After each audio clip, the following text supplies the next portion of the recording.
now watching The Wash Daily. Researchers in Spain are working on a potential cure for the COVID virus with cannabis. What they're looking at is the specific effect of cannabis as an anti-inflammatory agent. Similarly, there's another study going on in Israel, a few others across the world, and the idea is that because of the proven anti-inflammatory properties of cannabis, it might be helpful in treating folks who have the COVID virus and are having trouble breathing because of restricted airways.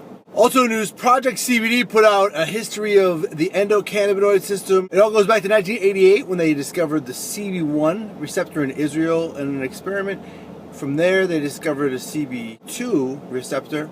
And the interesting thing with the CB2 receptor is that you could introduce cannabis, the user wouldn't feel high at all. In 1992, it was shown that the body creates anandamide, the body's own cannabinoid that it makes on its own. So the body makes cannabinoids just like the cannabis plant does. Nursing mothers are known to create cannabinoids in their breast milk, for instance. In 1995, a team of Japanese researchers identified 2-AG, and 2-AG was beneficial in helping folks with strokes or other neurological conditions. In 1998, it was discovered that there's such a thing as the entourage effect, where the different components of cannabis act differently than they would on their own when in the presence of each other.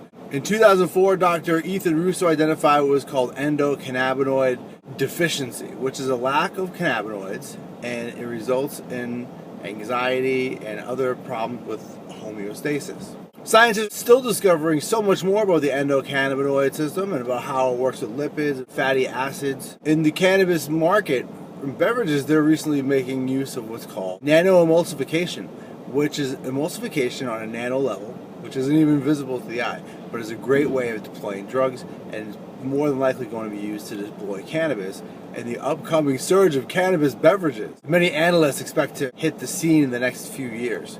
Also news, MassCann has lost a chapter with NORML, and many of the people in leadership have resigned. This comes in the wake of many people's reaction to MassCann's leader Samson Rakiopi and his affiliation with the Straight Pride group and his presence at a pro-police rally. Many people in the movement feel that MassCann has become at odds with the goals of the cannabis users in Massachusetts, who are looking for a more equitable way of distributing cannabis licenses and are looking for representation in Massachusetts cannabis reform directly addressing the disproportionate use of the war on drugs against people of color. MassCann over the past 30 years have been behind the Boston Freedom Festival, which is often a multi-day event and a big concert in Boston's Common. It's been historically one of the most well-attended cannabis rallies in the nation, and probably not going to stop as a result of the problems at MassCann. Many are calling for new goals and new leadership. It looks like MassCann may be done for a while, and there might be another group to take over from where it started. A couple of people have made it known that they're looking to start chapters of NORML, the National Organization of Marijuana Legalization. Thanks for watching The Wash Daily.